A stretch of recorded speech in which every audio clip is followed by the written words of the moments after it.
बेशक Jiang नियान homework नहीं करेगी, जीवन इतना छोटा है कि इसका आनंद न लिया जाए। सामने स्थित जू परिवार के घर में जू कियान के कमरे में एक व्यक्ति डेस्क पर बैठकर अपने फोन से खेल रहा था, दूसरा बिस्तर पर लेटकर वही कर रहा था। दोनों चुपचाप अपनी अपनी धुन में मग्न थे, जो एक तरह से पारंपरिक था। आखिरकार बड़ों की कड़ी निगरानी में कुछ भी आसान नहीं लगता था। जैसे ही आप फोन निकालते हैं, माता पिता सिर हिलाने लगते हैं। अगर कोई कहता है खेलते रहो, तुम्हें तो दिन भर सिर्फ फोन से खेलना ही आता है, तो बातचीत घरेलू मामलों से हटकर इस बात पर आ जाती है कि फोन कितने हानिकारक हैं। क्या आजकल कोई अच्छी फिल्में आई हैं? जू कियान ने अचानक पूछा। क्यों, युगल टिकटों पर छूट है, और वैसे भी आप बस ऊब रहे हैं। जियांग नियान कुछ हद तक हैरान और हास्यास्पद रूप से तनावग्रस्त थी। सच में, तुम्हें लगता है कि तुम्हारे पिता, जो इतने लंबे और सुंदर हैं, तुम्हारी नज़र में सिर्फ फिल्मों पर छूट पाने का एक जरिया है? अगर मेरी गर्लफ्रेंड हो तो क्या होगा? आप, धिक्कार है, सिर्फ एक शब्द ने इतना बड़ा नुकसान कर दिया। जियांग नियान ने आखिरी बार ऐसा चौंकाने वाला शब्द तब सुना था जब ओरिजिनल डिंग चिकन मैन।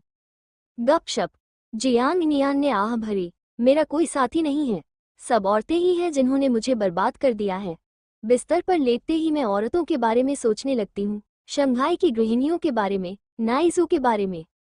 तो तुम जा रही हो या नहीं? जू कियान अवाक रह गई। उसके मन में ये ख्याल था कि अगर वो इतना अजीब न होता तो शायद उसे कोई प्रेमिका मिल जाती, लेकिन अब जो दिख रहा है उससे लगता है कि उसकी हालत काफी बिगड़ गई है। उसे पहले शरारत करना बहुत पसंद था, अब उसे अमूर्त विचार करना अच्छा लगता है। शायद बच्चे को बुखार हो गया है।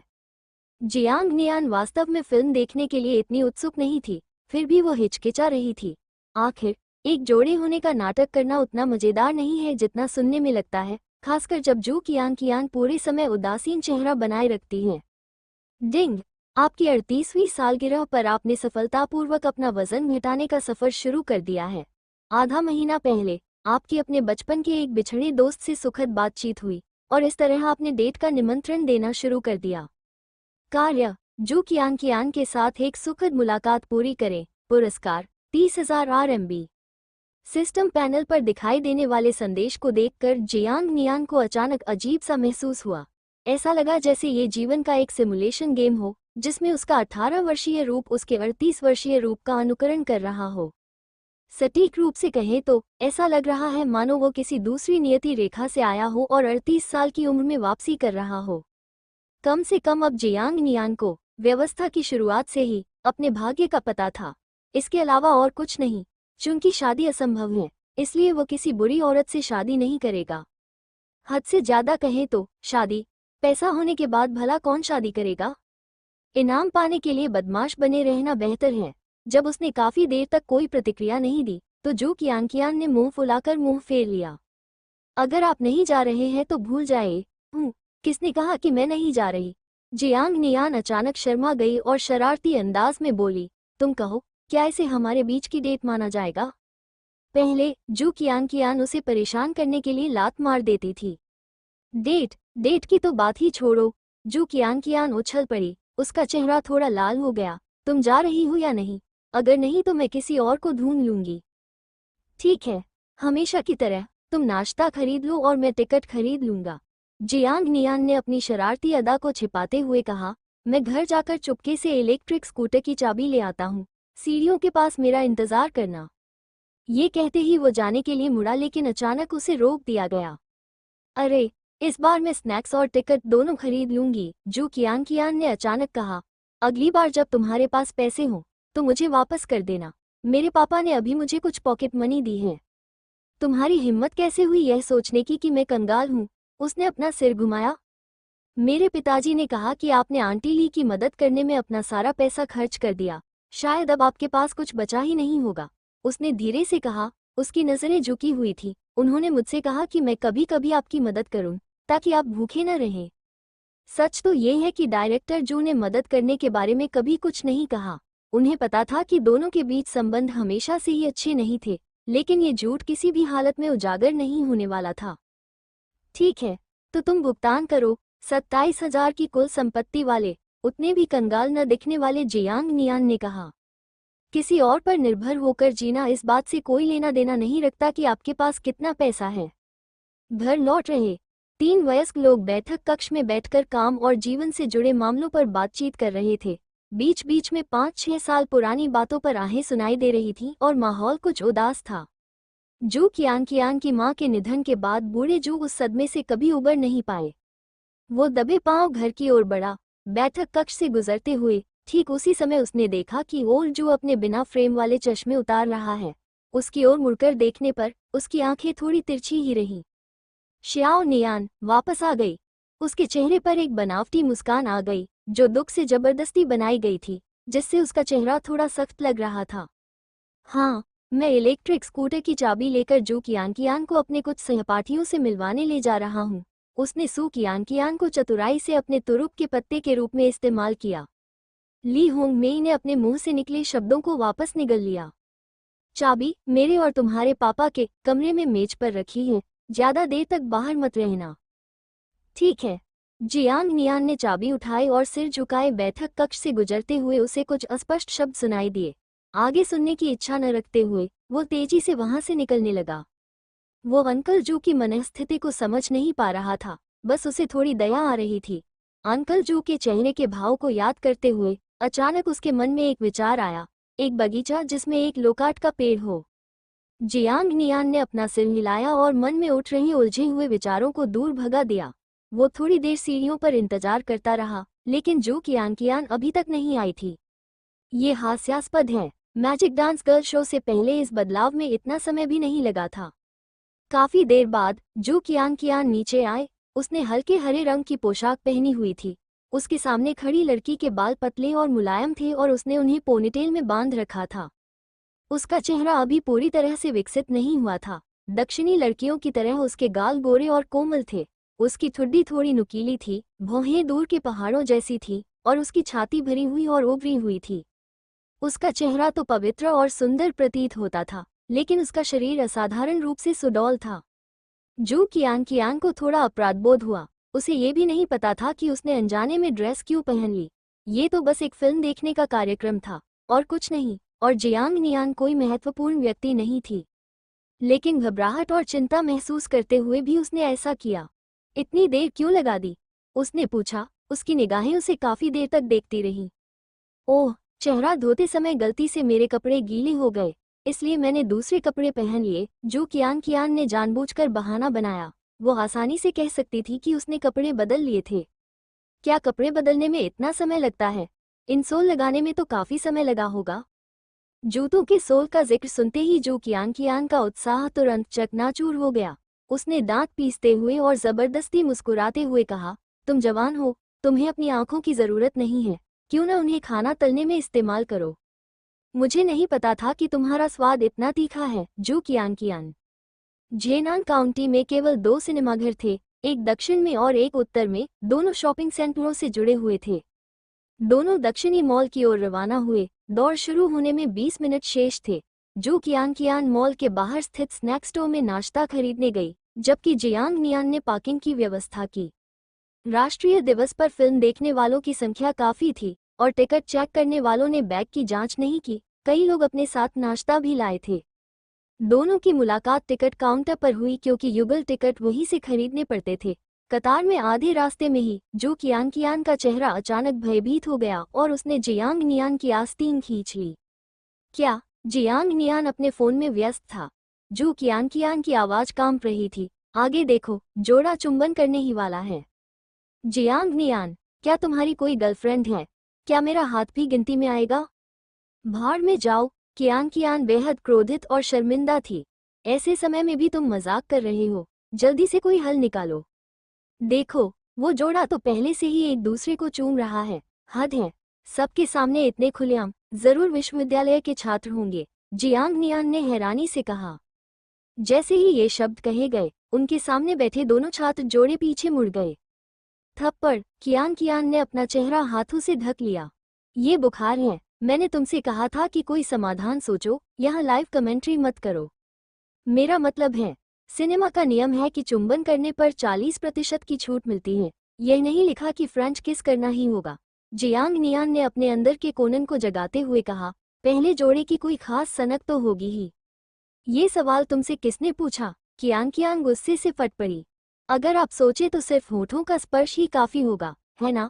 उसने कियांग की ओर देखा और धीरे धीरे अपनी दोनों उंगलियों को मिलाकर दिखाया, बिल्कुल ऐसे।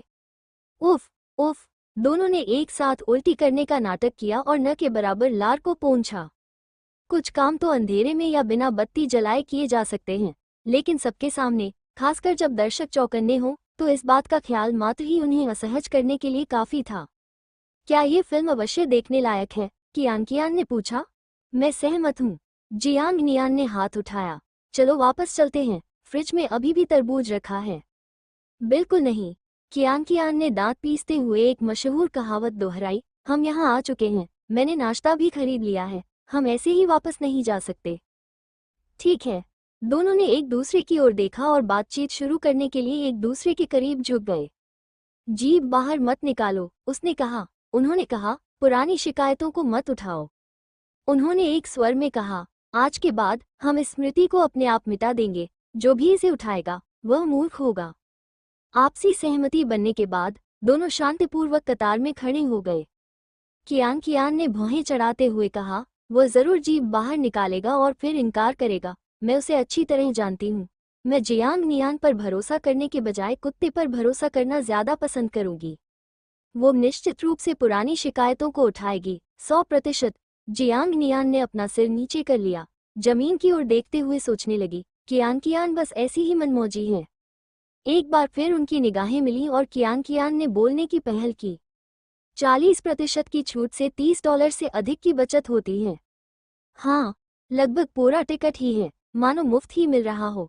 जियांग नियान ने भी यही बात दोहराई। $30 में तो ढेर सारे स्नैक्स मिल जाते हैं, ऐसा लग रहा है जैसे हमें मुफ्त स्नैक्स मिल रहे हों। दोनों के चेहरे पर उदासीनता और खुले विचारों के भाव देखकर ऐसा लग रहा था मानो वे किसी समझौते पर पहुंच गए हों। कियान ने अपने होंठ सिकोड़ते हुए कहा, हाँ, मैंने तुरंत ही उसका परीक्षण कर लिया।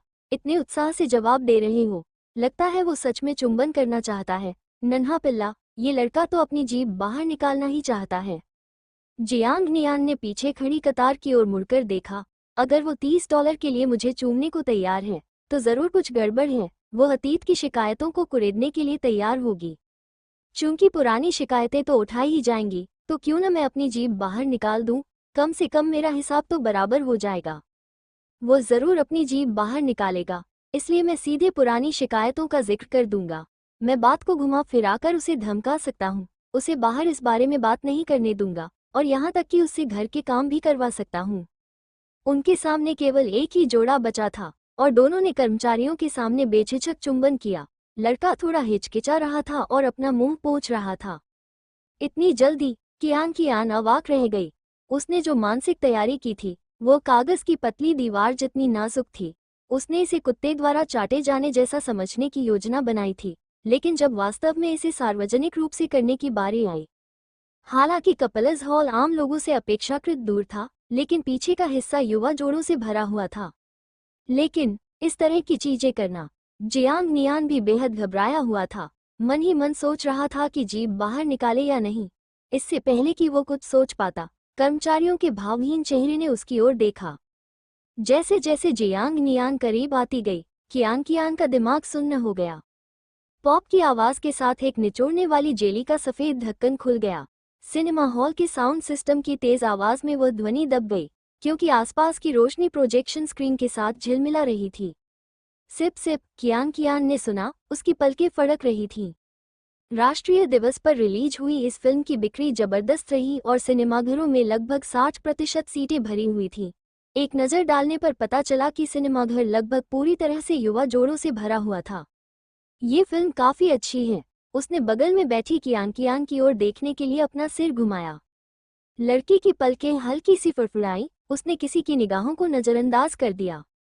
उसने कुछ हल्की फुल्की बातचीत से शुरुआत की, लेकिन उसका कोई खास असर नहीं हुआ। उसके बगल में बैठी कियान गंभीर भाव से बड़ी स्क्रीन को देख रही थी, मानो वो पिछली घटना को भूल चुकी हो। तो तुम क्या कहना चाहती हो? उसने जियांग नियान को घूरकर देखा। ये जेली भी बहुत अच्छी है, एकदम मुलायम। जियांग नियान की आवाज अभी सुनाई ही दी थी कि कियान की जानलेवा निगाहों ने उसे रोक दिया। कुछ नहीं, बस थोड़ी देर पहले सब कुछ अजीब सा लग रहा था, क्या तुम्हें भी ऐसा नहीं लगा? जियांग नियान उसके करीब झुककर उसके कान के पास फुसफुसाया। उसकी गर्म सांसें लहरों की तरह महसूस हो रही थीं। अगर मुझे कहना ही पड़े तो कोई खास एहसास नहीं। ऐसा नहीं है कि हमने बचपन में कभी चुंबन नहीं किए थे। कियान ने अपना सिर झुकाया। उसकी पुतलियों में स्क्रीन से अचानक आए तेज रोशनी प्रतिबिंबित हुई। गाल पर चुंबन किया, फिर मेरे चेहरे पर लार टपकाने के अलावा और क्या कर सकते थे? हे भगवान, कियान, तुम कितनी मूर्ख हो। जियांग नियान अवाक रह गई और उसे चिढ़ाने में उसकी रुचि तुरंत खत्म हो गई। लेकिन फिर भी इतनी स्पष्ट गाल चूमने की घटना भी चल गई। लगता है कर्मचारी वाकई काम चोरी कर रहे हैं। फिल्म खत्म होने तक जियांग नियान थोड़ी उदासीन सी लग रही थी। फिल्म देखी गई, लेकिन लगभग कुछ भी याद नहीं रहा। फिल्म के क्रेडिट खत्म होते ही थिएटर की बत्तियां अचानक तेज हो गईं और वे दोनों कई जोड़ों के साथ बाहर निकल गए। समय देखते ही पता चला कि 11:30 बज रहे थे और उन दोनों के फोन पर कॉल आ रही थी। एक छोटे से कस्बे में 10 बजे के बाद सड़कें लगभग खाली हो जाती हैं। सामान्यतः इस समय सड़क पर मुश्किल से ही कोई कार दिखाई देती है, लेकिन राष्ट्रीय दिवस की छुट्टी के दौरान यह उत्साह 1 घंटे और बढ़ जाता है। सुपरमार्केट के बगल में धुंधली स्ट्रीट लाइटें विरल पत्तियों को भेदकर धब्बेदार छायाएं बना रही थीं। इलेक्ट्रिक साइकिल को सहारा देते हुए जियांग नियान ने अपनी मां को फोन किया। हाँ, वो बिल्कुल मेरे बगल में ही है। बात खत्म करके उसने फोन कियान को दे दिया। लो, अपनी दादी को मेरा नमस्कार कहो। कियान ने उसे एक घूंसा मारा, फिर फोन लेकर जवाब दिया, आंटी ली, हम जल्दी वापस आ रहे हैं। जियांग नियान, ओह नहीं, वो इंटरनेट कैफे नहीं गया है। फोन रखने के बाद जियांग नियान ने उसी आलसी अंदाज में छोटी इलेक्ट्रिक स्कूटर की पिछली सीट पर थपथपाया। क्या घूर रहे हो? चलो, घर जाने का समय हो गया है। ओह, छोटी सी स्कूटर गर्मी की रात में तपती धूप में भी आसानी से शहर की मुख्य सड़क पर चलती रही। बाइक चलाते हुए जियांग नियान सोच में डूबी हुई लग रही थी। बाद में सोचने पर लगा कि यह मिशन असफल रहा क्योंकि कियान को भी इसमें कुछ खास मजा नहीं आया। लाल बत्ती वाले चौराहे पर रुका हुआ हूँ, हरी बत्ती का इंतजार कर रहा हूँ। कियान, क्या तुमने आज खूब मजा किया? उसने बिना सिर घुमाए ही यह सवाल पूछकर अपनी किस्मत आजमाई। ये सुनकर पीछे की सीट पर बैठी कियान थोड़ी घबरा गई और उसकी सीधी, साफ गर्दन को घूरने लगी।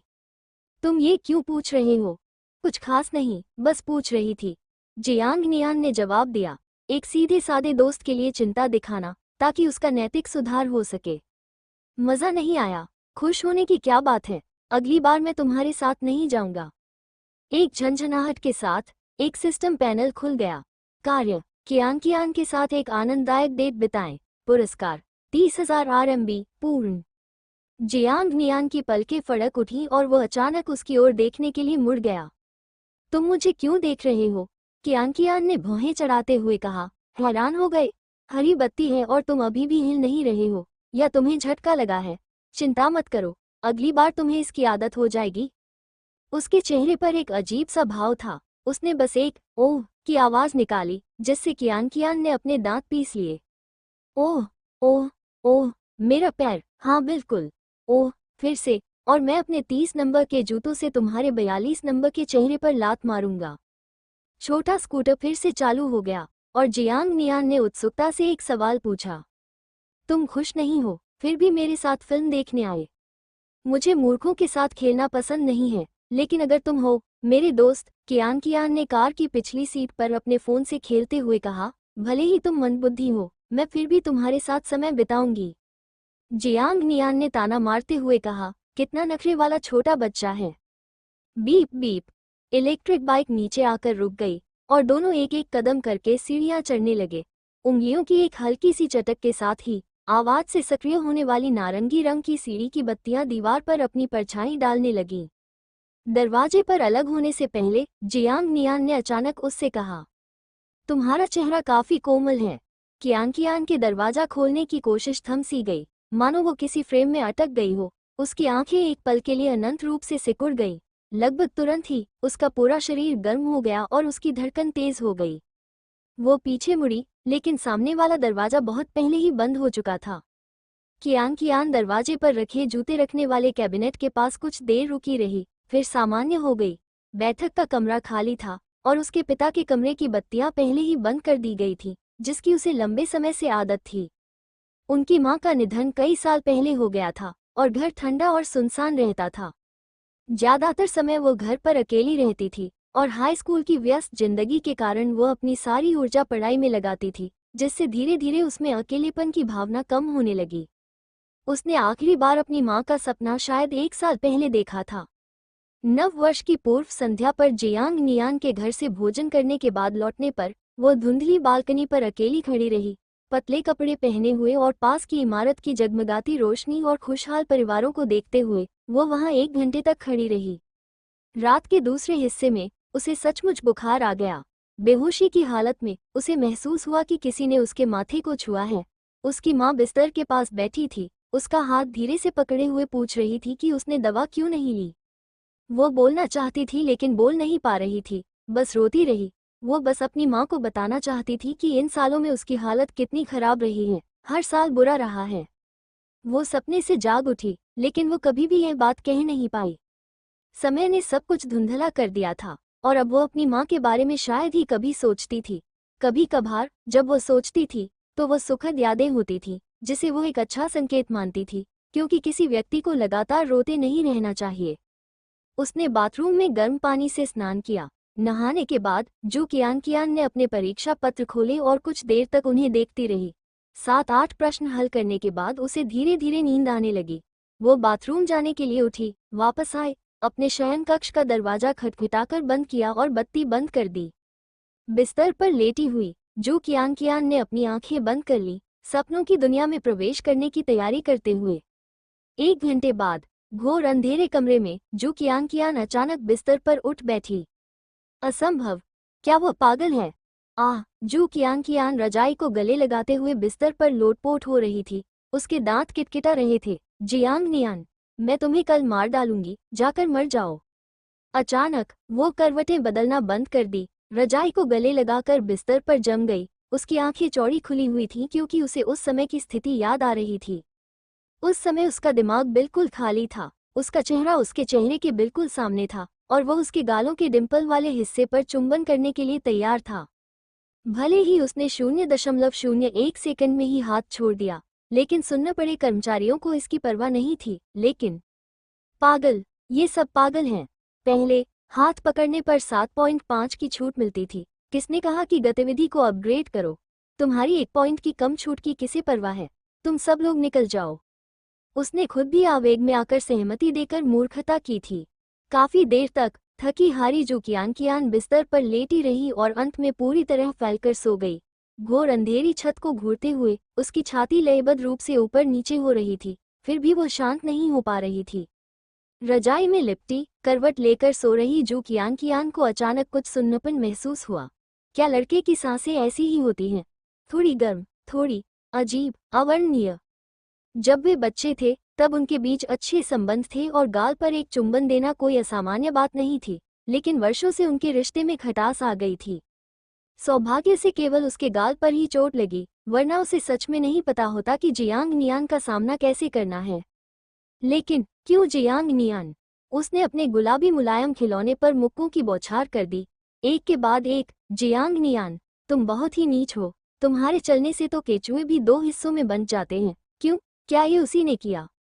खाते में 57,000 रुपये थे। जियांग नियान की कुल संपत्ति में 30,000 रुपये की बढ़ोतरी हुई थी और वो बहुत खुश था, इसलिए वो खास तौर पर जल्दी उठ गया था।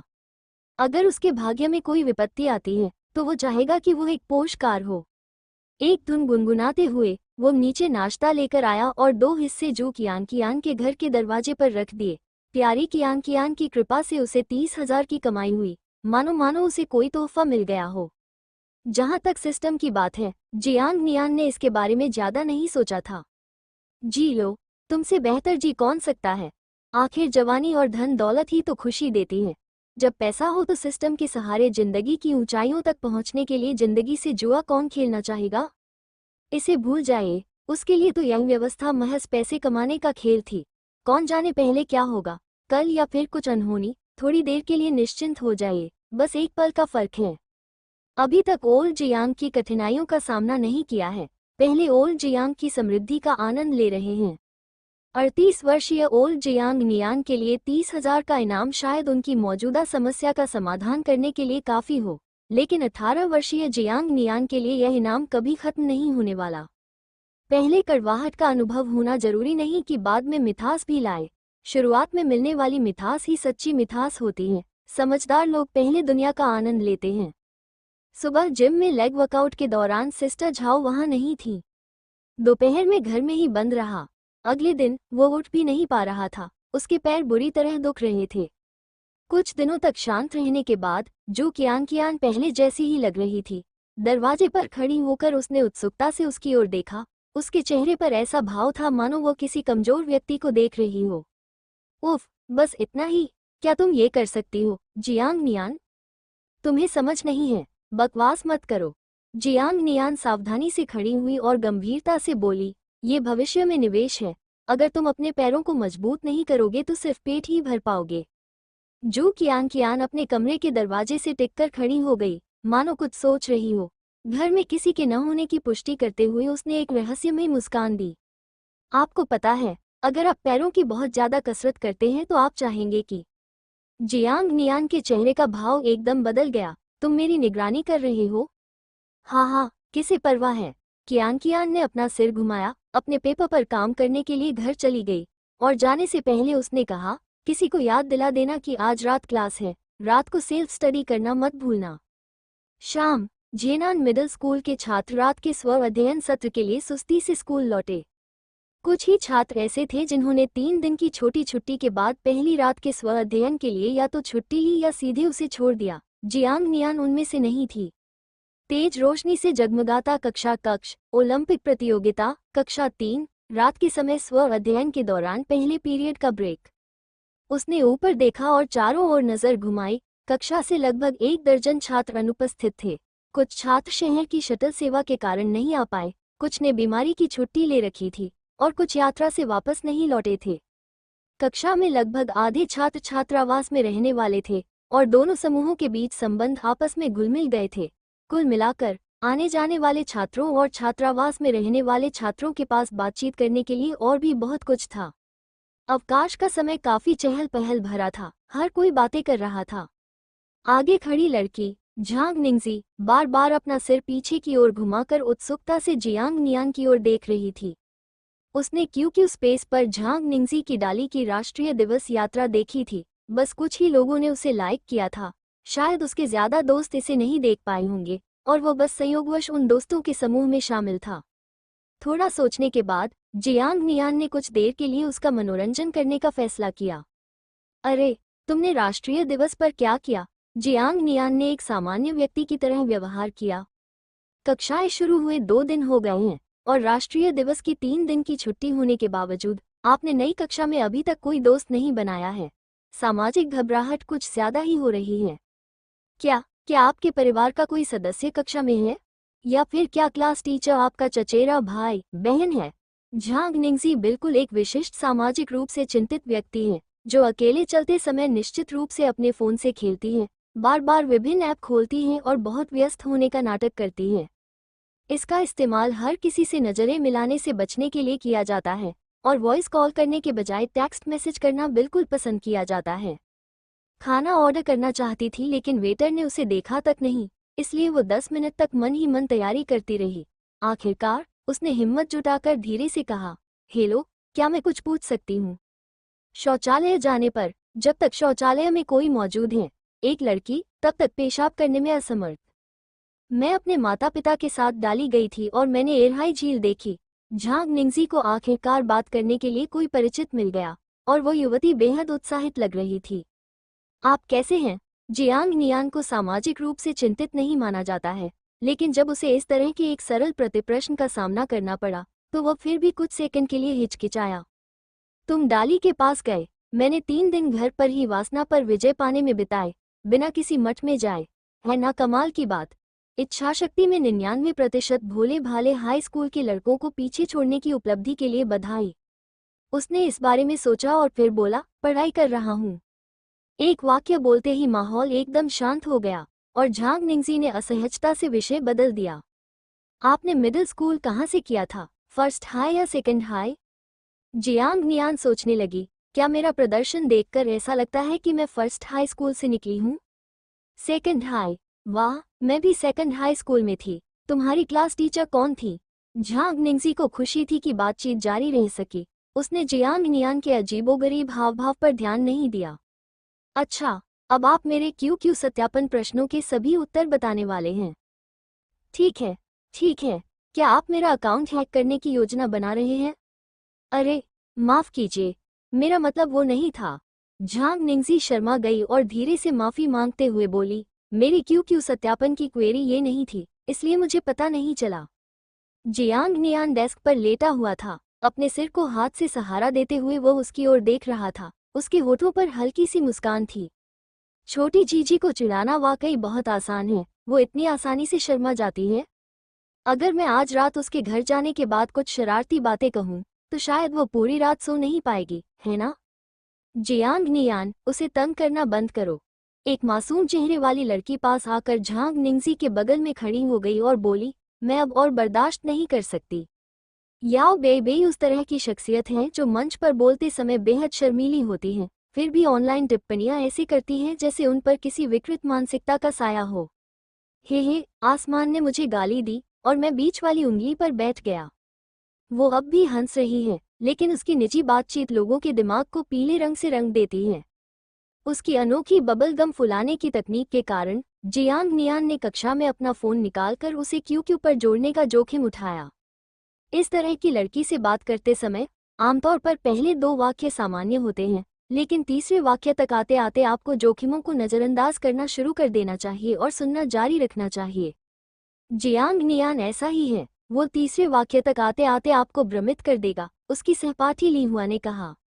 ली हुआ एक साधारण लड़का है, विज्ञान, प्रौद्योगिकी, इंजीनियरिंग और गणित में विलक्षण प्रतिभा का धनी है। उसका चेहरा दक्षिणी क्षेत्र के लोगों जैसा है, लेकिन वह सबका चहेता है। उसका नाम भी आम है और उसके शौक भी, जैसे उसे जे-चो का संगीत बहुत पसंद है। एकमात्र असामान्य बात उसकी सनक है। वो उस तरह का व्यक्ति है जो हॉरर फिल्म देखने के बाद हमेशा इस डर से कांपता रहता है कि कहीं बिस्तर के नीचे कोई तो नहीं है, इसलिए वो इस चिंता को दूर करने के लिए बिस्तर के नीचे ही सो जाता है। हाँ, जियांग नियान एक धूर्त बदमाश है। पीछे खड़ा मोटा ताज़ा लड़का मा गो-जुन मुड़ गया। वो बिल्कुल बेमैक्स जैसा दिखता है, काले फ्रेम का चश्मा पहनता है, उसकी नाक पर जल्दी तेल जम जाता है और वो रोजाना अपना चश्मा ठीक करता रहता है। स्कूल यूनिफॉर्म के अलावा वो लगभग हर दिन गहरे रंग के कपड़े पहनता है। अरे यार, कुछ दिन पहले उसने मुझसे पूछा था कि अगर मेरे हाथ और पैर आपस में लड़ रहे हों, तो मैं किसकी मदद करना चाहूँगा। मैंने कहा कि मैं निश्चित रूप से हाथ की मदद करूँगा, पैर उतना महत्वपूर्ण नहीं है। वो ये कहते हुए लौटा, हाथ की जीत आपके लिए वाकई बहुत महत्वपूर्ण होगी, है ना? धिक्कार है। माँ गोजुन ने अपना चश्मा ठीक किया और बड़बड़ाते हुए कहा, तभी से मुझे पता चल गया था कि बी यांग का दिल पूरी तरह से अंधकार में है। झांग निंगजी असमंजस में दिख रही थी, लेकिन जिज्ञासा से भरी हुई थी। हाथ जीतता है, में क्या गलत है? ये बिल्कुल भी गलत नहीं है। उसके शब्दों के बाद जियांग नियान, याओ बेई, ली हुआ और माँ गोजुन सभी रुक गए। वे सभी अजीब और विचित्र चेहरों के साथ झांग निंगजी की ओर देखने लगे। तुम सब मेरी तरफ क्यों देख रहे हो? हा, ली हुआ, माँ गोजुन और जियांग नियान, तीनों लड़के बेकाबू होकर हंसने लगे। याओ बेई झांग निंगजी के कान के पास झुकी और कुछ फुसफुसाया। झांग निंगजी की पुतलियां तुरंत सिकुड़ गई। 3 सेकंड के भीतर ही उसका चेहरा लाल हो गया, यहाँ तक कि उसकी गर्दन भी लाल हो गई। उसने जियांग नियान को घूरकर देखा, अचानक मुड़ी और बिना उठे अपना सिर मेज पर रख दिया। हा, हे भगवान, जियांग नियान, तुम तो सच में कुछ अलग ही हो। माँ गोजुन हंसते हंसते हौंफने लगा, हे भगवान, मैं हंसते हंसते मर रहा हूँ। ली हुआ भी खूब मुस्कुरा रही थी। मैंने तुमसे कहा था, जियांग नियान बुरे विचारों से भरी हुई है। बिल्कुल, जी, इस तरह के लोगों के साथ मत रहो। याओ बेई ने अपने हाथों को कमर पर रखकर एक आत्मविश्वास से भरी महिला की तरह कहा, मेरे साथ रहो और जियांग नियान से दूर रहो। जियांग नियान उन्हें देखता रहा, उसके मुंह से एक के बाद एक शब्द निकलते रहे। याओ बेई को देखकर वो थोड़ा अवाक रह गया। तुम्हारे साथ समय बिताऊं? जैसे ही तुम बोलते हो, मुझे पता चल जाता है कि इस महीने का फ्लाइंग येलो फ्लैग निश्चित रूप से हमारी क्लास में जाएगा। दर्द के 3 प्रमुख स्रोतों अवनति, आंतरिक घर्षण और भीतरी घर्षण आदि के बारे में बात करेंगे। तुम्हारे गंदे चुटकुले लड़कों से भी ज्यादा हैं। कुछ बातें तो मुझे समझ ही नहीं आती कि एक लड़की होकर तुम उन्हें कैसे कह सकती हो। बोलने के बाद जियांग नियान ने माँ गोजुन की ओर रुख किया। छुट्टी के दौरान स्कूल के गेट से चुपके से बाहर निकलकर बंस खरीदने जाते समय हमारी मुलाकात कुछ टेक्निकल स्कूल की लड़कियों से हुई जो वहां से गुजर रही थी। तुमने कहा था वेश्यालय की लड़कियां कितनी खूबसूरत हैं। अच्छा हुआ कि मैं तेज भागा, वरना मेरी बुरी तरह पिटाई हो जाती। छी छी, भाई भाई पर नहीं हंसता, ठीक है। जियांग नियान ने हाथ जोड़कर व्यंग्य करते हुए कहा, तुम सब समाज के कुलीन वर्ग हो, मातृभूमि के अग्रदूत हो। वाह, सुनो तुम कैसे बोल रहे हो। माँ गोजुन ने अपना चश्मा ठीक किया। उसके छोटे से मुंह से मीठे शब्द निकल रहे थे। ली हुआ ने भी उसके साथ मिलकर बहस शुरू कर दी। सब एक के बाद एक अपनी राय दे रहे थे। याओ बेबे ने आग में घी डालते हुए झांग निंगजी को जियांग नियान के खिलाफ लड़ाई में शामिल होने के लिए मना लिया। झिझी, क्या तुम्हें नहीं लगता कि वो भ्रष्ट है। चेहरा लाल किए हुए झांग निंगजी एक पल के लिए हिचकिचाई, लेकिन फिर सिर हिलाकर सहमति दे दी। हम जियांग नियान ने बिना घबराए अकेले ही उनका सामना किया और हर किसी को करारा जवाब दिया, जबकि झांग निंगजी बीच में फंसी हुई, कमजोर, दयनीय और असहाय लग रही थी। मानो कह रही हो, कृपया लड़ना बंद करो, लड़ना बंद करो, लड़ाई रोक दो। घंटी बजी, जो स्व अध्ययन की शुरुआत का संकेत थी, फिर भी समूह ने अपनी हंसी मजाक जारी रखी। भाग्य का महान मार्ग लुप्त हो गया था। अचानक जियांग नियान के पानी पीने के दौरान एक दुबली पतली आकृति कक्षा के सामने वाले दरवाजे से अंदर आ गई। काले फ्रेम का चश्मा, कम बाल, वो कक्षा के शिक्षक लियू लियांगसोंग थे। लियू लियांगसोंग मंच पर गंभीर चेहरे के साथ खड़े थे और उन्होंने गुस्से में टिप्पणी की, शांत रात में पढ़ाई भी नहीं हो पाती, मेरे जाते ही आप सब बातें करना शुरू कर देते हैं। बात करने के लिए क्या है? क्या तुमने प्लेसमेंट टेस्ट में बहुत अच्छा प्रदर्शन किया? पूरी बिल्डिंग में सिर्फ तुम्हारी क्लास ही शोर मचा रही है। मैंने अभी अभी गलियारे से तुम सबको बात करते सुना। खड़े हो जाओ। जैसे ही उन्होंने बोलना समाप्त किया, पूरी कक्षा में सन्नाटा छा गया, इतना शांत कि पिन गिरने की आवाज भी सुनाई दे सकती थी। जैसे ही उसने बोलना समाप्त किया, लियू लियांगसोंग की निगाह जियांग नियान के उस हिस्से पर पड़ी। उसका चेहरा पानी की तरह काला पड़ गया था। अगर आप स्वेच्छा से आगे नहीं आते हैं, तो क्या आप चाहते हैं कि मैं खुद आपकी आलोचना करूं? झांग निंगजी का चेहरा पीला पड़ गया। शायद उसे पहले कभी किसी शिक्षक से डांट नहीं पड़ी थी। डेस्क पर रखे उसके हाथ थोड़े कांप रहे थे और वह सीधी सादी बच्ची सिर झुकाकर उठने की कोशिश कर रही थी। जियांग नियान ने झांग निंगजी को रोकने के लिए अपनी कुर्सी को लात मारी। इसके बाद झांग निंगजी उठने ही वाला था कि ली हुआ ने उसे पीछे खींच लिया और खुद भी खड़ा हो गया। शिक्षक जी, मैं ये बताना चाहता हूँ कि माँ गोजुन भी अभी बात कर रहा था। ली हुआ, तेरी माँ का बुरा हो। माँ गोजुन ने धीरे से बड़बड़ाया। मोटा ताजा आदमी खड़ा हुआ, अपने चश्मे को ठीक किया और नीचे देखने लगा। उसके होंठ तेजी से हिल रहे थे, मानो वो कोई मधुर मंत्र जप रहा हो। मैं स्लीथेरिन हूँ। काला जादू, ये काला जादू है। 2 लोगों की बलि देने के बाद भी लियू लियांगसोंग के चेहरे पर कोई सुधार नहीं आया। शायद न्याय की भावना से प्रेरित होकर उसने झांग निंगजी की ओर देखते हुए भौहें सिकोड़ी। सिर्फ लड़के? मुझे साफ साफ एक लड़की की आवाज सुनाई दी। क्या तुम खुद खड़े होगे या चाहते हो कि मैं तुम्हें इंगित करूं? ये सुनकर झांग निंगजी डर के मारे लगभग रोने ही वाली थी। लेकिन तभी माँ गोजुन ने कहा, अहम, याओ बेबे, शिक्षक आपको बुला रहे हैं। आप? याओ बेबे एक अजीब सी मुस्कान के साथ खड़ी हो गई। शिक्षक जी, मैं बस अपनी किताब पढ़ रही थी। थोड़ी सी आवाज तेज हो गई थी। लियू लियांगसोंग ने याओ बेबे की ओर देखा और उपहास किया। तुम तीनों मेरे साथ बाहर आओ। दूसरी शाम की अध्ययन बैठक समाप्त हुई। झांग निंगजी जियांग नियान के पीछे पीछे चौथी मंजिल से नीचे उतरी। गलियारा कुछ सनकरा और कम रोशनी वाला था, जिसमें चारों ओर परछाइयां झिलमिला रही थीं। हम कहाँ जा रहे हैं? ली हुआ, याओ बेबे और माँ गोजुन अभी तक दफ्तर से नहीं लौटे थे और झांग निंगजी को उनकी चिंता सता रही थी। उसने दफ्तर जाने की योजना बनाई और जियांग नियान को अपने साथ चलने के लिए कहना चाहा। जियांग नियान भी कुछ कहना चाहता था और तभी उसकी नज़र झांग निंगजी पर पड़ी, जो हिम्मत करके अपनी आगे वाली सीट से पीछे मुड़ी। उसने सीधे सीधे उससे कहा कि पढ़ाई के बाद वो उसके पीछे आ जाए। उसने पहले सोचा था कि वे दफ्तर जाएंगे, लेकिन इसके बजाय उन्होंने खुद को शिक्षण भवन से बाहर निकलते हुए पाया। ड्रिंक्स खरीदने के लिए जियांग नियान एक पल के लिए रुकी, मानो कोई सुझाव दे रही हो। ली हुआ और बाकी लोगों ने लाओ लियू से बचाव किया, इसलिए मैं उनके लिए ड्रिंक ले रही हूँ।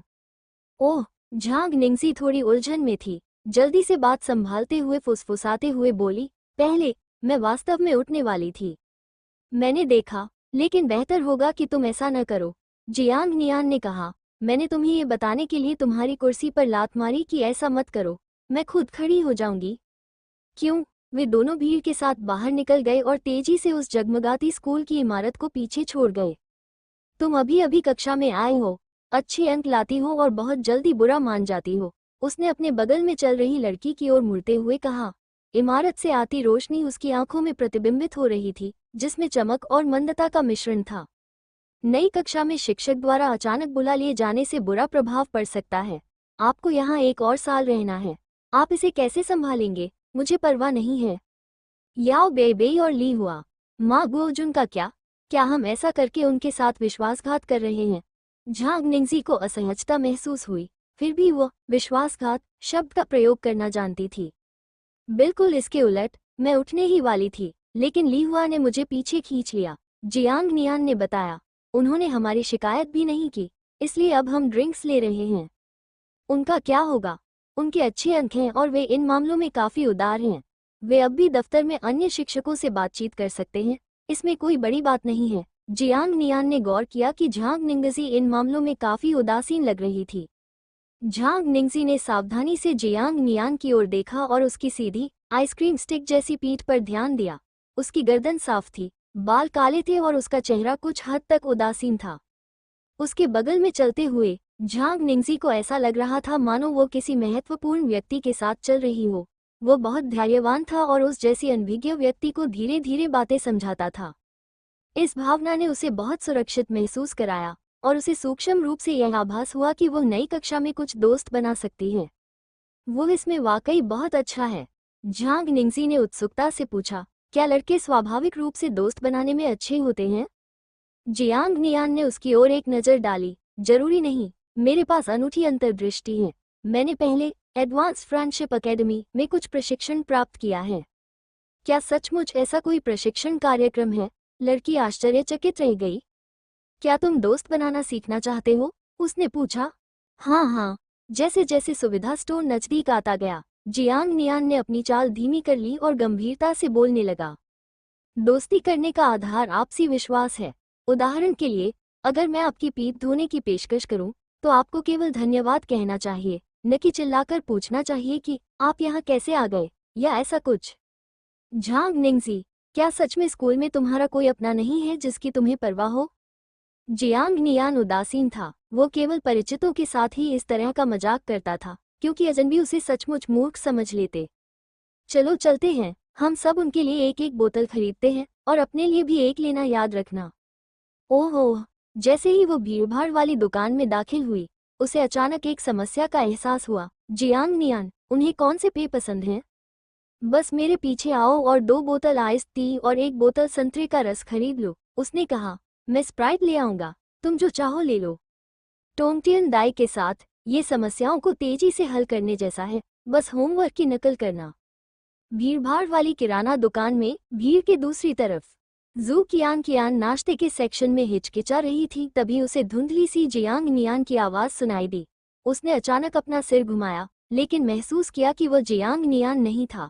उसने भौहें चढ़ा ली और सोचने लगी कि जियांग नियान वाकई बहुत गुस्सा दिला रहा है। कियान, क्या तुमने अभी तक कोई चिप्स चुना? सोंग जियुन ने चिप्स का एक पैकेट पकड़ा हुआ था। हो गया, बस यही एक, चलो चलते हैं। घंटी बजती रही। तीसरी शाम की अध्ययन सत्र की घंटी बजी। सीढ़ियों में फिर से भीड़ हो गई। लोगों का एक समूह धक्का मुक्की करते हुए ऊपर चढ़ने लगा। झांग निंगजी जियांग नियान के आगे आगे चल रही थी, हमेशा अपने लिए एक छोटा सा सुरक्षित क्षेत्र छोड़ती हुई, और चौथी मंजिल पर पहुंचकर उनकी मुलाकात दफ्तर से बाहर आ रहे तीनों लोगों से हुई। जियांग नियान ने उन्हें बुलाया और एक एक करके पेय पदार्थ परोसे। एक छोटा सा तोहफा, आप में से हर कोई एक ले लीजिए। शुक्रिया दोस्तों। झांग निंगजी का चेहरा लाल हो गया और उसने नकल करते हुए कहा, बेबे, ये तुम्हारे लिए है। कितने विनम्र हैं आप, क्योंकि यह गोजिया से है, मैं इसे स्वीकार कर लूंगी। ली हुआ और माँ गोजुन ने मुस्कुराते हुए उनके हाथों से आइस टी ले ली। फिर दोनों हाथों में एक एक बोतल लिए शान से कक्षा में दाखिल हुए। अगर किसी को इसके बारे में पता न हो तो वो सोचेगा कि दफ्तर जाने से उन्हें एक ड्रिंक मिल जाएगी। पढ़ाई का सत्र छोड़कर ड्रिंक लेने जाना, पूरा मुनाफा, ली हुआ ने आश्चर्य व्यक्त किया। अगर क्लास टीचर ने मुझे बाहर न निकाला होता तो मैं एक और सेशन रुक जाता, माँ गोजुन ने बेशर्मी से कहा। धिक्कार है, लाओ लियू शायद जल्दी ही चली जाएगी। याओ बेई ने अपनी बाहों में संतरे के रस की 2 बोतलें पकड़ रखी थी। उनका दाहिना हाथ झांग निंगजी की बाह के चारों ओर लिपटा हुआ था और वह अपने अजीब कार्यालय के अनुभव को जीवंत रूप से बयान कर रही थी। जियांग नियान सबसे आखिर में कक्षा में दाखिल हुआ। उसके हाथ में स्प्राइट की बोतल थी। उसने देखा कि झांग निंगजी ने अपने लिए दूध का एक डिब्बा खरीदा था और उसे बड़े ध्यान से अपने हाथ में पकड़े हुए थी। शाम के अध्ययन सत्र के बाद जियांग नियान नियमित रूप से नीचे जाकर जू कियान के घर लौटने का इंतजार करती थी, लेकिन उसे पता चलता था कि वो पहले ही जा चुकी है। कियान बिना अलविदा कहे ही चली गई। जियांग नियान को खास निराशा नहीं हुई, बस थोड़ी अजीब सी बेचैनी हुई। वे पूरे हफ्ते एक ही समय पर स्कूल आते जाते रहे थे। अचानक अकेले चलना उन्हें अटपटा लगा। क्लासिक, बहुत ही क्लासिक। क्या वो जल्दी में थी? उसके पास फोन तो था ही, वो मुझे मैसेज कर सकती थी या किसी सहपाठी का फोन उधार ले सकती थी। फिर भी वो बिना कुछ बोले चली गई। मज़ा तो आया, लेकिन थोड़ा अजीब भी लगा। पिता का प्यार और माता पिता के प्रति कर्तव्य निष्ठा, वाह! इन्हीं विचारों के साथ जियांग नियान स्कूल भवन से बाहर निकल गई। अक्टूबर की शुरुआत में शाम का तापमान उमस भरा बना रहा। कपड़े त्वचा से असहज रूप से चिपक रहे थे। शाम की पढ़ाई पूरी करके निकले छात्र स्कूल के सामने बिखर गए और छात्रावास के छात्र छात्रावास क्षेत्र की ओर चल पड़े। जियांग नियान दिन के छात्रों के पीछे पीछे स्कूल के गेट की ओर बढ़ा और प्रशासनिक भवन के पास से गुजरा। संयोग से झो यूटिंग भी उसके बगल से गुजर रही थी और उसने भी उसे देख लिया। शोरगुल भरी भीड़ के बीच उसने जियांग नियान पर ठंडी नजर डाली और अपनी रफ्तार बढ़ा दी। छी, जियांग नियान के पास भी कहने के लिए कुछ अच्छा नहीं था। कुछ खास लोगों से मिलना ही ऐसा लगता है मानो जीवन के कुछ साल खो दिए हों। अगर सामाजिक शिष्टाचार न होता तो वो सचमुच गायब हो जाना चाहता। अगर झो यूटिंग उसे सुन न पाती तो वो एक दिन उसकी समाधि पर ये लिखवा देता। लेकिन ये सोचकर कि उनकी मुलाकात दोबारा नहीं होगी, उसने इस बारे में ज्यादा सोचा ही नहीं। अपनी माँ को छुपा लो, मुझे उसे ढूंढने मत दो, वापस घर। नहाने के बाद जियांग नियान ने कियान का वीचेट पेज खोला। उसकी प्रोफाइल पिक्चर में एक बिल्ली दीवार पर लेटी हुई थी, जिसके बैकग्राउंड में नीला आसमान और सफेद बादल थे और बीच में हरी शाखाएं लटक रही थी। चैट विंडो खोलने पर पता चला कि उनकी आखिरी बातचीत राष्ट्रीय दिवस पर आकर रुक गई थी। उसने एक पल सोचा, फिर एक प्रश्न चिन्ह भेजा। वह अनोखा प्रश्न चिन्ह अचानक एक पूरे बुलबुले में फैल गया, मानो कुछ कह नहीं रहा हो लेकिन सब कुछ कह रहा हो। सो गया। शाम की पढ़ाई के बाद तुमने मेरा इंतजार क्यों नहीं किया? मुझे छोड़ रहे हो, है ना? अगली बार मैं आपको चांदी की पार्टी में आमंत्रित नहीं करूंगा। 10 मिनट बीत गए, कोई जवाब नहीं आया। उसने समय पर नजर डाली, 11 बज रहे थे। नन्हे कछुए, इतनी जल्दी सो गए? जियांग नियान अपने बिस्तर पर लेटा हुआ था और एक सम्राट की तरह कियान का प्रोफाइल कार्ड खोल रहा था। उसमें बहुत कम जानकारी थी, बस लिंग और उपनाम लिखा था। फ्लिप गार्डन की लड़की, जुआंग जून की माँ। धिक्कार है, क्या कियान ने सचमुच अपना नाम इतना मूर्खतापूर्ण रखा है? उनके मोमेंट्स 3 दिनों तक ही दिखाई देते थे और जियांग नियान की याद में कियान शायद ही कभी पोस्ट करती थी। वो कभी कभार क्यू स्पेस पर पोस्ट करती थी, जिनमें ज्यादातर उपहारों की जानकारी होती थी। गोल जीतने के लिए कमेंट करें। उसे इंतजार करने की जहमत नहीं उठानी पड़ी। वो करवट बदलकर सोने की सोच रहा था, लेकिन 10 मिनट का स्क्रीन टाइम आउट सेट करने का एक नुकसान ये था कि उसने गलती से कियान की प्रोफाइल तस्वीर को छू लिया। बस, आपने कियान की साइबर लकड़ी की मछली को थपथपाया। मेरिट जोड़ 1। कियान, अंततः मुख्य पात्र प्रकट हुआ। साइबर लकड़ी की मछली पर थपथपाते हुए 2 प्रश्न चिन्ह बने हुए थे, जो एक आमने सामने के टकराव का संकेत दे रहे थे, जिसमें कोई भी पीछे हटने को तैयार नहीं था। जियांग नियान ने कुछ बटन दबाए और अचानक उससे सवाल पूछने में उसकी रुचि खत्म हो गई। कोई बात नहीं, मैं सोने जा रहा हूँ। कियान की चैट विंडो के शीर्ष पर एक पंक्ति दिखाई दी, दूसरा पक्ष टाइप कर रहा है। फोन की स्क्रीन पर एक नज़र डालते हुए जियांग नियान के उसे सालों से जानने के अनुभव के आधार पर शायद उसने बस हम कहा होगा। शायद बेहतर होगा कि वो देखे ही नहीं, सो जाए। बस जियांग नियान करवट बदलकर आज रात के पीले सपनों की दुनिया में प्रवेश करने के लिए तैयार हो गई। भनभनाहट। जियांग नियान ने अपनी आंखें खोली। वो थोड़ा अवाक रह गया। क्या उसे 2 बार अनावश्यक शब्द भेजने की आवश्यकता थी? भनभनाहट। चिढ़कर जियांग नियान ने अपने पैर से फोन उठाया। स्क्रीन अनलॉक करते ही उसने देखा कि कियान कियान ने हम नहीं बल्कि यह संदेश भेजा था, मुझे लगता है मेरे घर में चूहा है। 2 मिनट बाद, 1 और 5 मिनट बाद, क्या तुम सो रहे हो? जियांग नियान ने अधीरता से एक एक शब्द को दोबारा पढ़ा। मिट्टी की मूर्ति में भी थोड़ी सी नखरेबाजी होती है। क्या उसे यह नहीं समझाना चाहिए कि उसने उससे बात करना क्यों बंद कर दिया? उसने अभी जवाब क्यों नहीं दिया?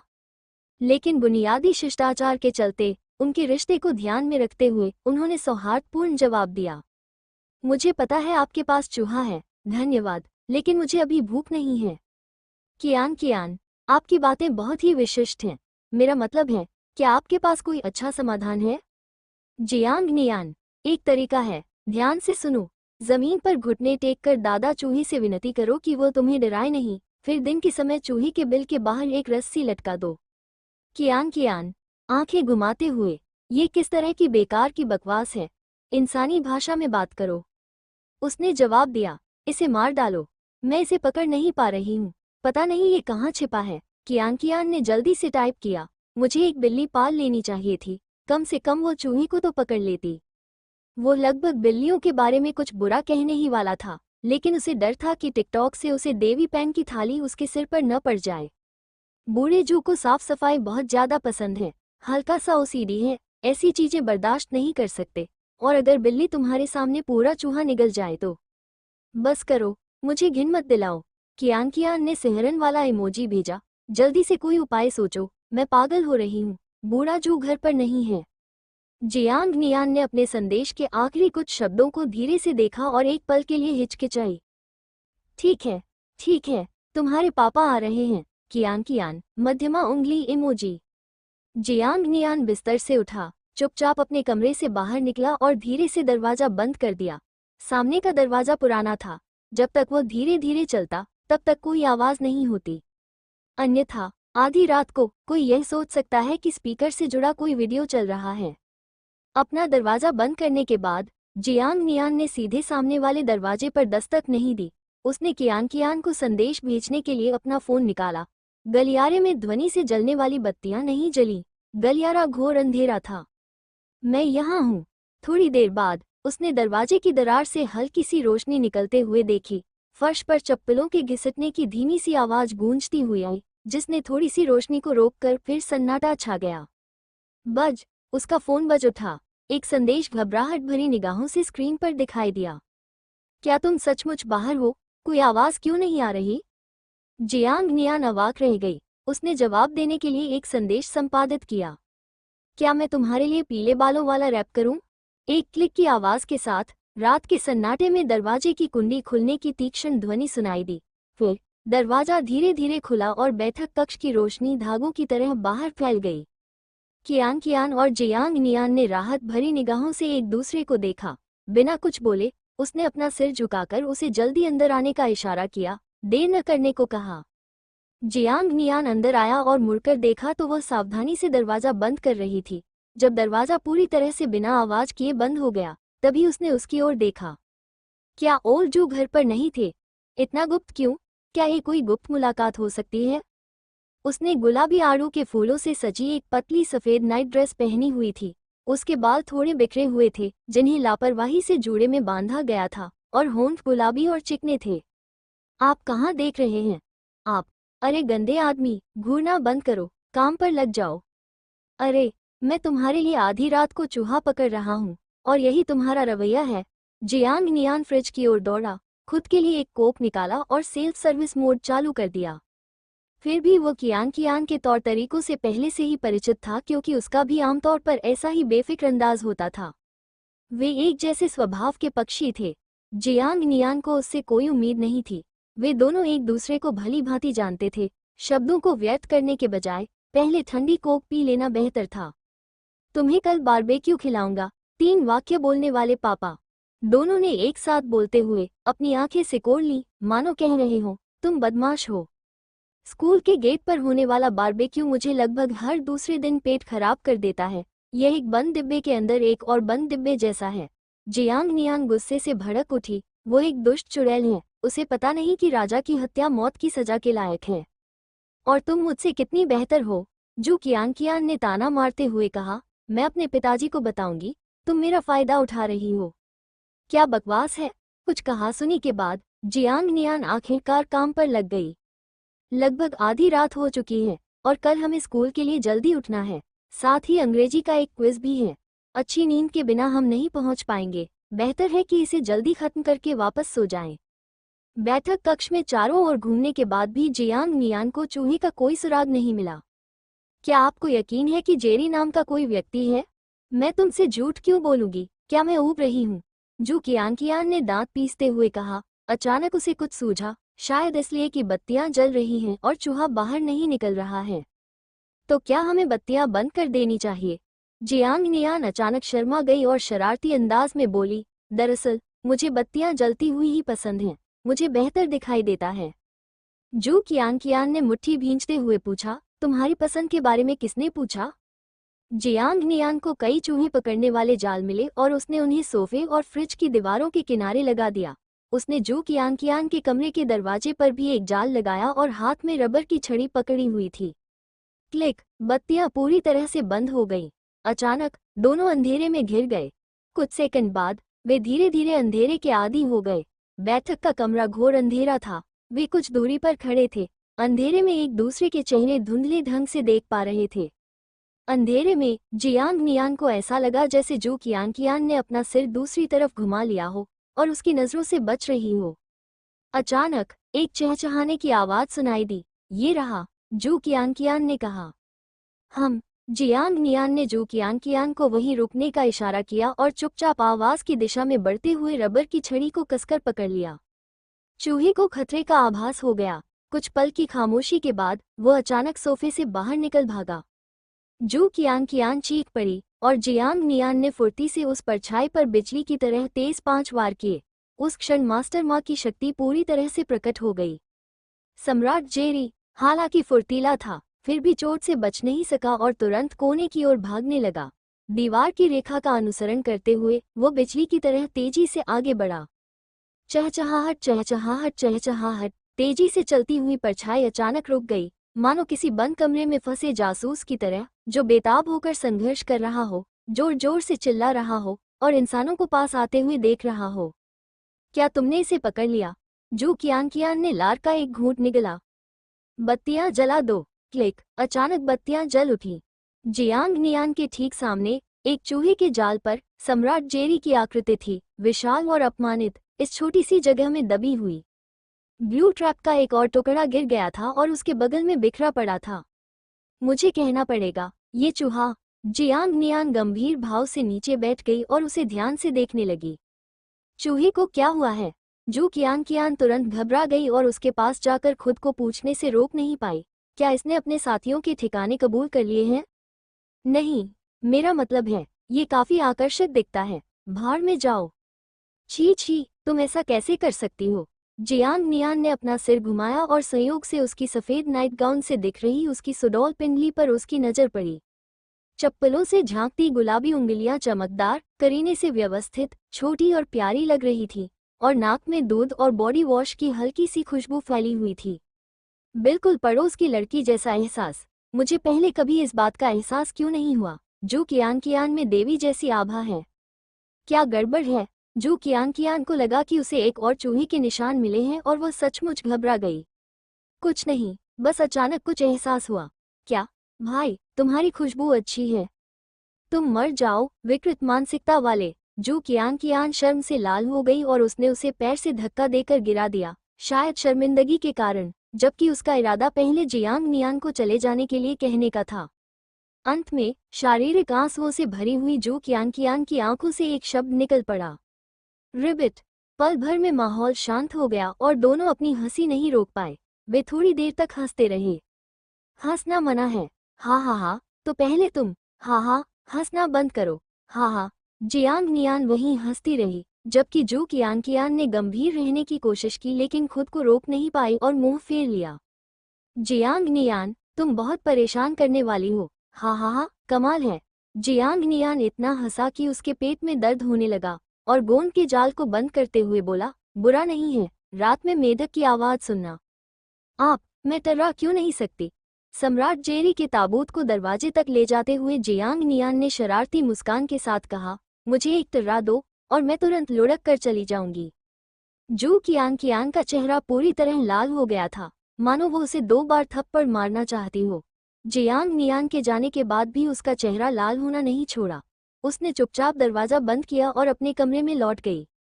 बिस्तर पर रखे खिलौने की ओर मुंह करके उसने हल्के हल्के कई घूंसे मारे। खिलौने का मुस्कुराता हुआ चेहरा थोड़ा अंदर धंस गया। काश ये कारखाने में ही सड़कर खत्म हो गया होता। अगले दिन जियांग नियान जम्हाई लेते हुए अकेले ही स्कूल चला गया। उसने जू कियान से यह पूछने की जहमत भी नहीं उठाई कि क्या वो उसके साथ जाना चाहती है। कल जू कियान द्वारा उसे स्कूल न बुलाए जाने का मामला अनसुलझा ही रह गया था। अगर स्पष्टीकरण की जरूरत नहीं है तो इसे भूल जाइए। दरअसल आज शाम की स्व अध्ययन के बाद वो निश्चित रूप से ओलंपिक प्रतियोगिता 304 में जू कियान का इंतजार नहीं करेगा। Ring ring ring. सुबह की पहली क्लास चीनी भाषा की थी और जियांग नियान सुनते सुनते ऊँघ रहा था। उसने अपना सिर टिकाकर पाठ्य पुस्तक देखने का नाटक किया और सोने के संदेह को दूर करने के लिए अपने दाहिने हाथ में कलम रखी हुई थी। एक क्लास 45 मिनट तक चलती है, जिसमें बीच बीच में 3 से 2 मिनट के लिए रेशमी सहजता से सोने का मौका मिलता है। जब कक्षा के शिक्षक लाओ लियू कहते थे, पृष्ठ XX खोले, तो जियांग नियान चौंक कर जाग जाती और बाकी कक्षा की तरह पन्ने पलटने लगती, लेकिन फिर से सो जाती। जब पहली क्लास खत्म हुई तो पूरी क्लास तुरंत सुस्त पड़ गई और झपकी लेने के लिए डेस्क पर गिर पड़ी। ली हुआ ने अपने डेस्क में जियांग नियान की तरफ देखा और कहा, विश्वास नहीं हो रहा भाई नियान, तुम पूरी क्लास में सोए रहे, फिर भी इतने थके हुए क्यों हो? कल रात क्या कर रहे थे? इसके बारे में बात मत करो, अपशकुनों को दबा रही हो। जियांग नियान ने दबी हुई आवाज में कहा, मैं थक गई हूँ, मुझे परेशान मत करो। अगर अगली क्लास में मुझे नींद आ गई तो मैं जरूर पकड़ी जाऊंगी। 10 मिनट जो कई घंटों की तरह बीत गए। जैसे ही कक्षा की घंटी बजी, जियांग नियान धीरे से उठा। अपनी ठुड्डी को हाथ पर टिकाकर उसने बड़ी मुश्किल से अपनी आंखें खोलीं और देखा कि उसके सामने बैठी झांग निंगजी मुड़ गई है। क्या आपको कुछ दूध चाहिए? जियांग नियान तुरंत चौकन्ना हो गया। कल ही खरीदा था, स्ट्रॉ नहीं मिल रहा। झांग निंगजी ने पलकें झपकाते हुए फुसफुसाया, मैंने सुना है दूध थकान दूर करता है, लेकिन मैं इसे खुद खोल नहीं सकती। क्या आप इसे लेना चाहेंगे? जरूर, जियांग नियान ने आलस भरी मुस्कान के साथ कहा। जी बेबी, वाकई बहुत अच्छा है, मुफ्त दूध का स्वाद और भी मीठा लगता है। ठीक है। झांग निंगजी ने अपनी मेज से दूध का एक डिब्बा सावधानीपूर्वक निकाला और उसे उसकी मेज पर रख दिया। उसका चेहरा शर्म से लाल हो गया, लेकिन इसमें स्ट्रॉ नहीं है। तिनके की कोई समस्या नहीं है, मैं बस उसमें एक छोटा सा छेद कर सकती हूँ, जियांग नियान ने कहा। ली हुआ ने अनदेखा करने का नाटक किया। मन ही मन आंसू बहाते हुए बोली, जियांग नियान, धिक्कार है। क्या तुम चुपके से दुनिया को बचा रही हो? तुम इसे अभी भी काटकर खोल सकते हो।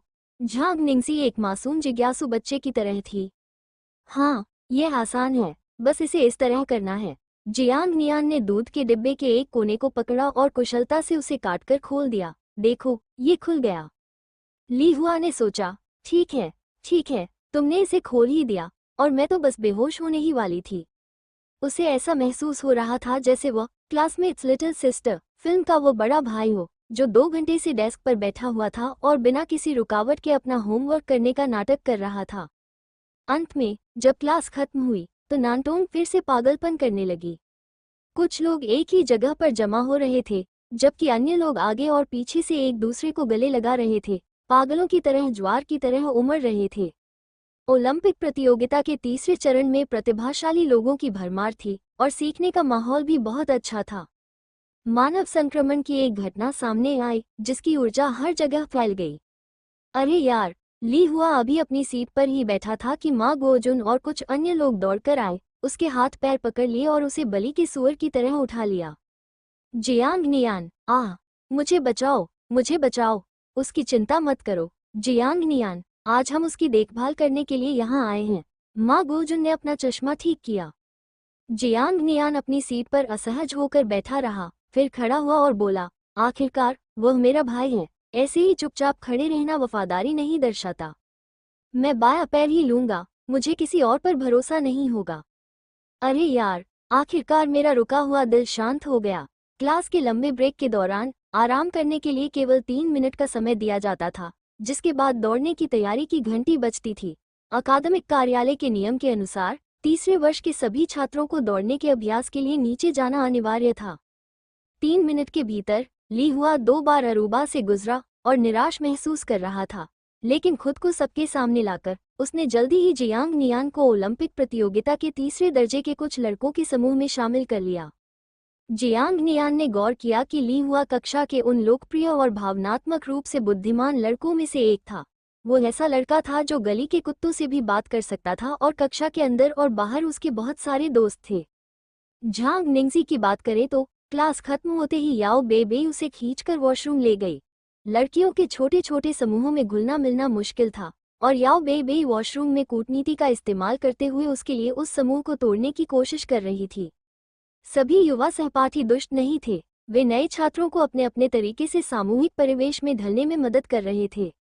दूसरी ओर उनसे बिल्कुल विपरीत व्यक्तित्व यू टोंगजी का था।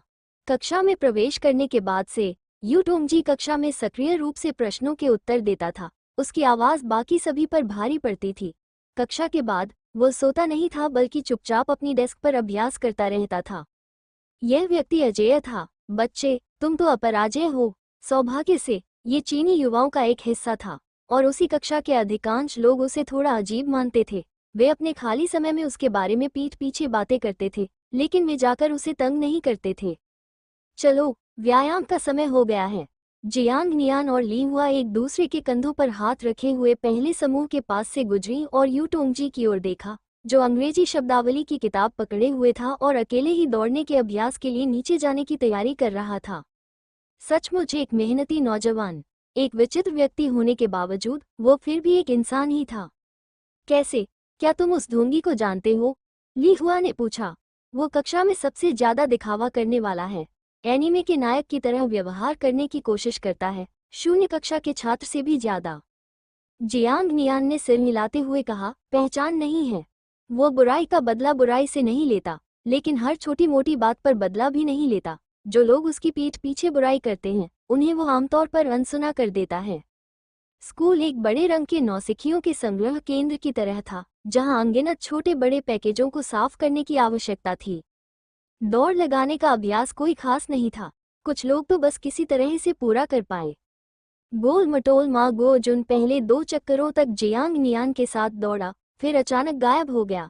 सिर घुमाकर देखने पर उसने पाया कि मा गोजुन पीछे चल रही कक्षा की टीम में पूरी तरह घुल-मिल गया था। सहपाठी, तुम किसे पत्र लिख रहे हो?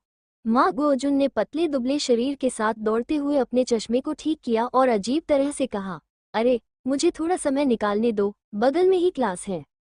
ओह वाह, उस लड़के का बयान तो बिल्कुल ही निराशाजनक था। शुक्र है कि दूसरी कक्षा की खेल समिति में सभी पुरुष थे।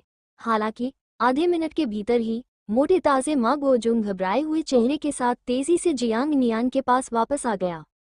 क्या हुआ? जियांग नियान ने पूछा। धत तेरे की, मैंने बस इतना कहा था कि मुझे बीच में घुसने दो, और वो सफेद मोजे पहने एथलीट शर्मा गया। मा गोजुंग के मजबूत पैर तेजी से उछले, आखिरी लैप में पीछे रहने की हिम्मत नहीं कर रहे थे। क्या दौड़ने से शारीरिक क्षमता में सुधार हो सकता है? ये जियांग नियान को नहीं पता था, लेकिन वो इतना जरूर जानता था कि मोटे ताजे मा गोजुंग की शारीरिक स्थिति दौड़ की संख्या के साथ विपरीत रूप से संबंधित थी। एक और चक्कर लगाते हुए किंग यान ने बेतरतीब ढंग से एक स्कूल लीडर की मां का नाम लिया। दौड़ रुकते ही यू टोंगजी की निगाहें सहज रूप से कक्षा की लड़कियों पर घूम गईं और उनमें से 2 पर टिक गईं, जिनमें झांग निंगजी शामिल नहीं थी। अब वो झांग निंगजी से निराश है क्योंकि उसने जियांग नियान की रक्षा की थी। जैसे ही उसकी नज़र झांग निंगजी पर पड़ी, उसकी नज़र उस पर टिक गई। उसका चेहरा थोड़ा लाल था और उसने सहज ही अपना सिर घुमाया, मानो कक्षा में किसी पर उसकी नज़र टिक गई हो। जियांग नियान लंबा था और बाहरी घेरे में खड़ा होकर कम दर्जे के मा गोजुन से बातचीत कर रहा था। अचानक उसकी नज़र झांग निंगजी पर पड़ी और उसने अनजाने में दोबारा उसकी तरफ देखा। मौके पर ही पकड़ी गई लड़की तुरंत शर्म से लाल हो गई और एक लट्टू की तरह पीछे हट गई। अरे, पकड़ा गया। अनजान बनने का नाटक करने से काम नहीं चलेगा। जियांग नियान हंसने ही वाला था कि अचानक उसके दिमाग में एक झंझनाहट की आवाज गूंजी। 38 साल की उम्र में आप अपने कमरे के सामान को छांटते समय एक साधारण डिब्बा खोलते हैं जिससे धूल में दबा हुआ अतीत जाग उठता है। एक प्यारी सी पोनीटेल, उसकी मासूमियत और ढेर सारी तस्वीरें, साथ ही सावधानीपूर्वक तैयार किए गए उपहार धूल से ढके हुए थे। आपकी नज़र एक खाने के डिब्बे पर टिक जाती है। 10 साल पहले दुर्घटना में आपका पैर टूट गया था। एक बर्फीली रात में वो खाने का डिब्बा लेकर हजारों मील का सफर तय करके आपसे मिलने आई थी। आपको एहसास होता है कि आप पूरी तरह से उपलब्धियों से रहित नहीं हैं। कम से कम आपने एक बार एक प्यारी लड़की का सारा स्नेह तो अर्जित किया था। कार्य, कई वर्षों पहले बिछड़ी अपनी प्रेमिका झांग निंगजी से पुनः संपर्क स्थापित करें। पुरस्कार 300 RMB। जियांग नियान थोड़ा अचंभित होकर अपने सामने खुले पैनल को देखने लगा जिस पर शब्दों की पंक्तियां स्क्रॉल हो रही थी। यार, दूसरे समय में मेरे भविष्य के रूप की एक पूर्व प्रेमिका कैसे हो सकती है? पूर्व पत्नी होना ही अपने आप में बड़ी बात है, लेकिन साथ में एक पूर्व प्रेमिका भी हो। अलग अलग कक्षाओं के छात्र खेल के मैदान से बाहर निकल रहे थे। आसपास का शोर इतना असहनीय था कि कान बहरे हो रहे थे। जियांग नियान सोचने लगी, तर्कसंगत रूप से हाई स्कूल में वो हमेशा समानांतर कक्षाओं में पढ़ता था। झांग निंगजी में ओलंपिक प्रतियोगिता में आगे बढ़ने की क्षमता थी, इसलिए हाई स्कूल से विश्वविद्यालय तक उनके बीच कोई मेलजोल नहीं होना चाहिए था। हाँ, बात समझ में आती है। 10 साल पहले, उस समय मेरी उम्र 28 साल होती थी। क्या यह वही साल नहीं है जब मैं पिछले जन्म में एक ब्लाइंड डेट पर गई थी? जियांग नियान को ठीक से याद नहीं आ रहा था क्योंकि यह कोई प्रत्यक्ष अनुभव नहीं था। पैनल में बस इसका संकेत दिया गया था। 2 साल बाद उसने शादी के लिए भारी दहेज देना शुरू कर दिया। इतनी जल्दी शादी क्यों?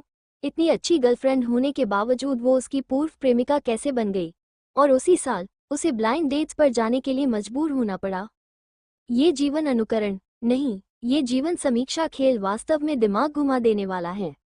जियांग नियान के लिए वो इसे महज एक खेल मान सकता था, लेकिन इससे मिली जानकारी भविष्य की कुछ झलक जरूर देती प्रतीत हुई। भले ही कई चीजें बदल सकती थी। इसका कारण समझ न आने पर उसने इस पर ज्यादा ध्यान न देने का फैसला किया। पहले काम पूरा कर लेते हैं। अगर वो खुद 38 साल का होता तो इस काम को पूरा करना उसके लिए स्पष्ट रूप से मुश्किल होता। शायद उसे झांग निंगजी के ठिकाने का पता लगाने या खोजने के लिए बड़ी रकम खर्च करनी पड़ती, पर अब